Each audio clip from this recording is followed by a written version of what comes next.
আসসালামু আলাইকুম। বাংলা সংবাদে আপনাদের সবাইকে স্বাগত জানাচ্ছি। আমি ফিরোজ তোহা। শুরুতেই বিআরবি কেবলস সংবাদ শিরোনাম। মধ্যপ্রাচ্যে তৃতীয় বিশ্বযুদ্ধ ছড়িয়ে পড়েছে, চলছে হামলার পর হামলা। জায়নবাদীদের কোনোভাবেই ছাড় দিচ্ছে না ইরান। মধ্যপ্রাচ্যে এখন ইহুদিবাদী ইসরায়েলকে চরমভাবে ধুলাই দিচ্ছে ইরানের বিপ্লবী গার্ড বাহিনী। তারা কোনোভাবেই যুক্তরাষ্ট্রের অবৈধ চুক্তি মেনে নিচ্ছে না। তারা জানিয়েছে, যতক্ষণ পর্যন্ত আমরা হত্যাকাণ্ডের প্রতিশোধ নিতে না পারব ততক্ষণ পর্যন্ত হামলা অব্যাহত থাকবে। তারপরও যুক্তরাষ্ট্রের অনুরোধে পাকিস্তানে আজ একটি বৈঠক হওয়ার কথা রয়েছে এবং এই বৈঠক থেকে সিদ্ধান্ত হতে পারে যুদ্ধ আসলে বিরতি হবে নাকি চলতে থাকবে। চলছে হামলার পর হামলা, আর এর মাঝে আমাদের হাতে এসে পৌঁছেছে যুদ্ধের সর্বশেষ গুরুত্বপূর্ণ সবথেকে তাজা আপডেট সংবাদ আপনাদের জানিয়ে দিব। প্রথমে জানাবো, ইরানে অত্যাধুনিক আকাশ প্রতিরক্ষা ব্যবস্থা পাঠাচ্ছে চীন। আগামী কয়েক সপ্তাহের মধ্যে ইরানে নতুন আকাশ প্রতিরক্ষা ব্যবস্থা সরবরাহের প্রস্তুতি নিচ্ছে চীন। মার্কিন সংবাদ মাধ্যম সিএনএনকে এমনটা জানিয়েছে যুক্তরাষ্ট্রের সাম্প্রতিক গোয়েন্দা প্রতিবেদন সম্পর্কে অবগত অন্তত ৩ জন ব্যক্তি। এরপর জানাবো, ইরানের সর্বোচ্চ নেতা কেমন আছেন যা জানা গেল। ইরানের নতুন সর্বোচ্চ নেতা মোস্তফা খামেনি এখনও সুস্থ হয়ে ওঠেননি। তার মুখমণ্ডল এবং পায়ের গুরুতর আঘাত থেকে তিনি সেরে উঠেছেন বলে জানিয়েছে বার্তা সংস্থা রয়টার্স। শারীরিকভাবে অসুস্থ হলেও তিনি ওয়াশিংটনের সঙ্গে যুদ্ধবিরতি আলোচনা সহ গুরুত্বপূর্ণ বিষয়গুলো সিদ্ধান্ত গ্রহণের অংশ নিচ্ছেন। এদিকে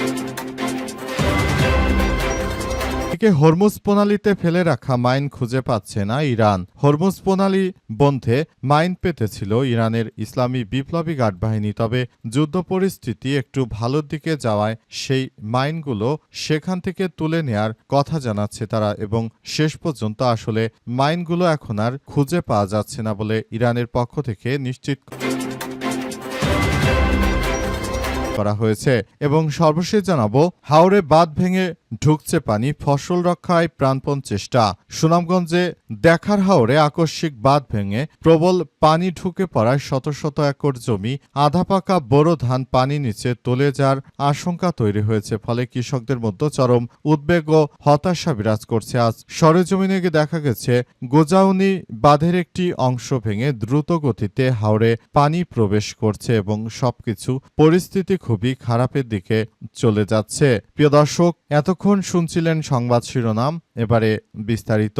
তবে তার আগে বন্ধুরা, অনুরোধ থাকবে এই সংবাদটিতে একটি লাইক দিন। এই চ্যানেলে আপনি নতুন হয়ে থাকলে আমাদের সংবাদটি দেখতে দেখতে চ্যানেলটি সাবস্ক্রাইব করে রাখুন। কমেন্ট করে বন্ধুরা আপনার মূল্যবান মতামত জানিয়ে দিন আপনি বিশ্বের কোন দেশ থেকে বা বাংলাদেশের কোন স্থান থেকে আমাদের সংবাদটি দেখছেন এবং শুনছেন। আর বন্ধুরা, সংবাদটি আপনার সোশ্যাল মিডিয়া ফেসবুকে শেয়ার করে বন্ধুদেরও দেখার সুযোগ করে দিন।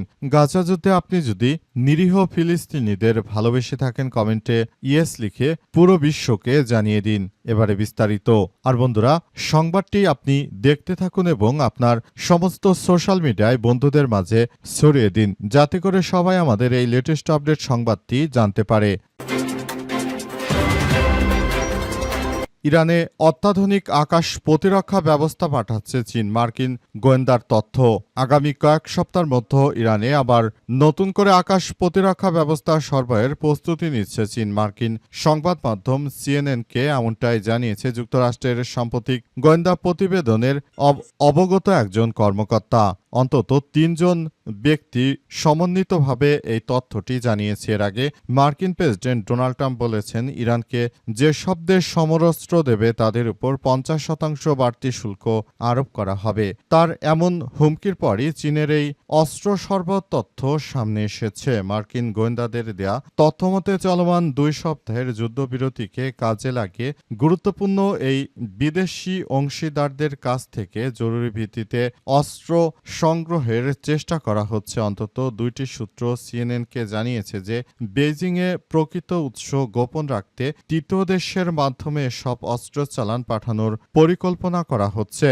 মূলত মার্কিন যুক্তরাষ্ট্রকে চরমভাবে ধুলাই করতে ইরান এই ব্যবস্থা গ্রহণ করছে। তারা কোনো কিছুতেই আর দখলদারদের কোনো ছাড় দেবে না বলে ইরানের পক্ষ থেকে নিশ্চিত করা হয়েছে। ইরানের পক্ষ থেকে আরও জানানো হয়েছে যে দখলদার ইসরায়েলি বাহিনীকে তারা ছাড় দেবে না। সে অনুযায়ী তারা সেভাবেই প্রস্তুতি নিতে শুরু করেছে। পুরো মধ্যপ্রাচ্য জুড়ে জায়নবাদী দখলদারেরা যে কার্যক্রম শুরু করেছে তাদেরকে কোনোভাবেই ছাড় দেবে না ইরানের ইসলামী বিপ্লবী গার্ড বাহিনীর সদস্যরা। তারা সেভাবে প্রস্তুতি নিতে শুরু করেছে এবং সবকিছু অত্যন্ত জটিলভাবে গেলেও পুরোপুরি মধ্যপ্রাচ্য জুড়ে যে কার্যক্রম চালিয়ে যাচ্ছে সবকিছুর জন্য জায়নবাদীদের বিরুদ্ধে ইরানে সর্বাত্মকভাবে এখনো কার্যক্রম চালানো হচ্ছে। পুরো মধ্যপ্রাচ্য জুড়ে এই সংঘাতময় পরিস্থিতি এবং এই জটিলতা আরও তীব্র থেকে তীব্র আকার ধারণ করেছে বলে ধারণা করা হচ্ছে এবং সবকিছু ধ্বংস করার জন্য ইহুদিবাদীদের বিরুদ্ধে ইরান এই মুহূর্তে সর্বাত্মকভাবে কার্যক্রম চালিয়ে যাচ্ছে। ইরানের সর্বোচ্চ নেতা কেমন আছেন যা জানা গেল। ইরানের সর্বোচ্চ ধর্মীয় নেতা মোস্তফা খামেনি এখনও সুস্থ হয়ে ওঠেনি। তার মুখমণ্ডল এবং পায়ের গুরুতর আঘাত থেকে তিনি সেরে উঠেছেন বলে জানিয়েছে বার্তা সংস্থা রয়টার্স। শারীরিকভাবে সুস্থ হলেও তিনি ওয়াশিংটনের সঙ্গে যুদ্ধবিরতির আলোচনা সহ গুরুত্বপূর্ণ বিষয়গুলোতে সিদ্ধান্ত গ্রহণে অংশ নিচ্ছেন।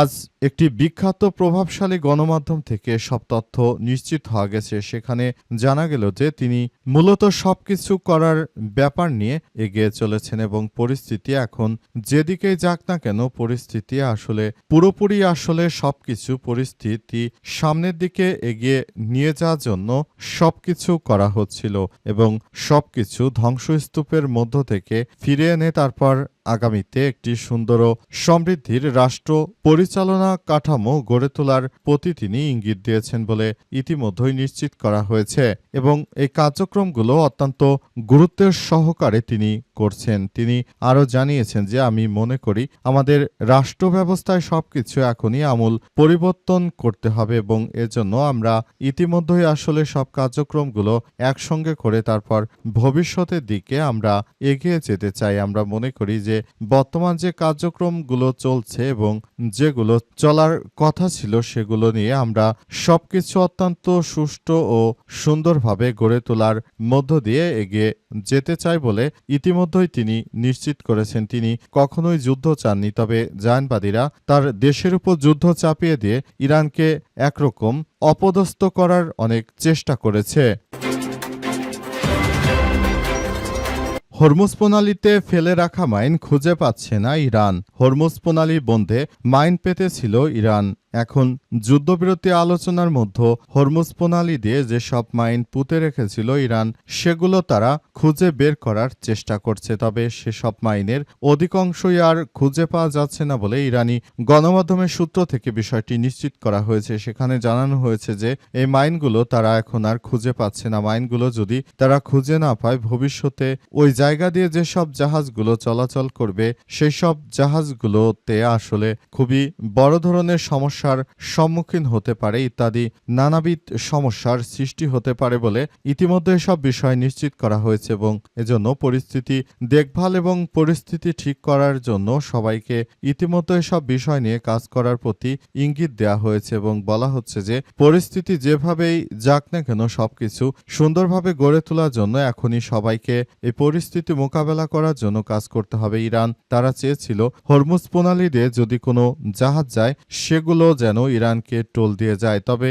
যদি হরমুজ প্রণালী দিয়ে সেই মাইনগুলো পাতা থাকে তাহলে এই ক্ষেত্রে ইরানই সব থেকে ভয়াবহ বিপাকে পড়বে। কারণ যদি মাইনগুলো বিস্ফোরিত হতে থাকে তাহলে কেউ কিন্তু আর ইরানের কাছ থেকে টাকা দিয়ে তারপর ওই প্রণালী কেউ পার হতে চাইবে না। সুতরাং এখনই সময় ইরানকে সব বিষয় নিয়ে সবার সামনে খোলাসা করতে হবে এবং তারা যদি বিষয়টি যথাযথভাবে করতে না পারে সেক্ষেত্রে তাদের জন্য আরও ভয়াবহ বিপাক অপেক্ষা করছে। ইরান যদি এই প্রক্রিয়াগুলো তারা যথাযথভাবে পাঠাতে না পারে এবং যদি এভাবে চলতে থাকে তাহলে ভবিষ্যতে হয়তো ইরানের পক্ষে আসলে এই মাইনগুলো খুঁজে বের করা সম্ভব হবে না, কারণ এই মাইনগুলো পানির অতল গভীরে হারিয়ে গেছে এবং বর্তমান পরিস্থিতিতে সবকিছু একদম ধ্বংসস্তূপের দিকে চলে যাচ্ছে। পরিস্থিতি যতই জটিল আকার ধারণ করুক না কেন সবকিছুর জন্য এখন পর্যন্ত আসলে কি হয় সেটি দেখার বিষয় রয়েছে, কারণ এখন পর্যন্ত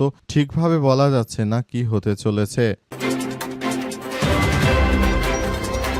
বিকল্প পরিকল্পনা দরকার নেই, জেডি ভ্যান্সকে শুভকামনা জানালেন ডোনাল্ড ট্রাম্প। ইরানের সঙ্গে আলোচনা করতে পাকিস্তানের ইসলামাবাদে পৌঁছেছে যুক্তরাষ্ট্রের প্রতিনিধি দল। সেখানে মার্কিন প্রেসিডেন্ট ডোনাল্ড ট্রাম্পের জামাতাও রয়েছে, তবে তার জামাতা ইহুদি বংশধর। তিনি এই প্রতিনিধি দলে পাকিস্তানে অবস্থান করছেন এবং জানা যাচ্ছে যে এই যুদ্ধ বন্ধ করার জন্য ইতিমধ্যেই আসলে সবাই মিলে কাজ করা হচ্ছে। মার্কিন প্রেসিডেন্ট ডোনাল্ড ট্রাম্প তিনি ইতিমধ্যেই নিশ্চিত করে জানিয়েছেন যে পুরো মধ্যপ্রাচ্য জুড়ে যে সংঘাতময় পরিস্থিতি এবং যে জটিলতার সৃষ্টি হয়েছে এর জন্য দখলদারদের এই মুহূর্তে কোনোভাবেই ছাড় দেওয়া হবে না। এজন্য তারা দখলদারদের ছাড় দেবে না বলে ইরানের পক্ষ থেকে জানানো হয়েছে। কিন্তু আমেরিকা যুদ্ধ শুরু করার পর থেকেই তারা বুঝতে পারছে যে আসলে যুদ্ধ তারা শুরু করে যে ভুল করেছে সেই ভুলের মাসুল তাদের দীর্ঘদিন ধরে দিতে হবে। ইতিমধ্যে আমেরিকার বাজারে প্রতিটি পণ্যের দাম বেড়ে গেছে, পাশাপাশি মার্কিন যুক্তরাষ্ট্রের ডলারের যে আধিপত্য ছিল সেটি আসলে কমে যেতে শুরু করেছে। পাশাপাশি মার্কিন যুক্তরাষ্ট্রের ট্রেজারি বন্ডে যে সব দেশ স্বর্ণ রেখেছিল সেগুলো সবাই নিয়ে যেতে শুরু করেছে। এর ফলে পুরো মধ্যপ্রাচ্য জুড়ে এই সংঘাতময় পরিস্থিতি আরও তীব্র থেকে তীব্র আকার ধারণ করেছে এবং ধারণা করা হচ্ছে যে পরিস্থিতি যেদিকেই যাক না কেন সব পরিস্থিতি আসলে ঠিক করার ক্ষেত্রে এই মুহূর্তে সবাইকে আরও বেশি সতর্ক এবং সজাগ থাকতে হবে। মার্কিন প্রেসিডেন্ট মনে করেন যে এই যুদ্ধ যদি বন্ধ করা হয় তাহলে সেক্ষেত্রে আমাদেরকে আরও বেশি সমস্যার মধ্যে পড়তে হতে পারে যদি যুদ্ধ কন্টিনিউ করা হয়। তাই তিনি যুদ্ধ বন্ধ করার জন্য জেডি ভ্যান্সকে শুভ কামনা জানিয়ে তিনি ইতিমধ্যে ইরানে পাঠিয়ে দিয়েছেন।